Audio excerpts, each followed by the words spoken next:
असणार आहे। पाऊस राज्यामध्ये 4 जुलै नंतर पुन्हा चांगला सक्रिय होणार आहे, म्हणून हा देखील अंदाज सर्व शेतकऱ्यांनी लक्षात घ्यायचा।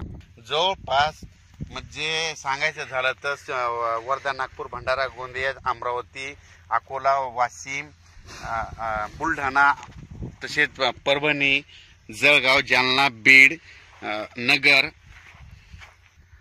नगर, नाशिक, धुळे, नंदुरबार, त्याच्यानंतर कोकणपट्टी ह्या भागामध्ये जवळपास 27, 28, 29 जूनचा पाऊस चांगला पडणार आहे, म्हणून हा अंदाज लक्षात घ्यायचा। उर्वरित राज्यात देखील पाऊस पडणार आहे, म्हणजे सातारा, सांगली, सोलापूर, कोल्हापूर या भागात देखील पडणार आहे, पण थोडाफार कमी पडणार आहे, म्हणून हे अंदाज लक्षात घ्यायचा। राज्यामध्ये सांगायचं ठिकाणी जोराचा पडणार आहे, ओढे नाले वाहणारा पडणार आहे, पण भाग बदलत पडणार आहे, म्हणून हा अंदाज सर्व शेतकऱ्यांनी लक्षात घ्यायचा।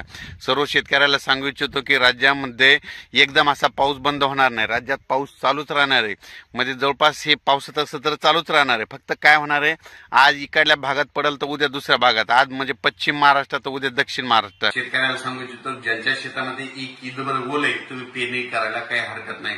अचानक वातावरणात बदल झाला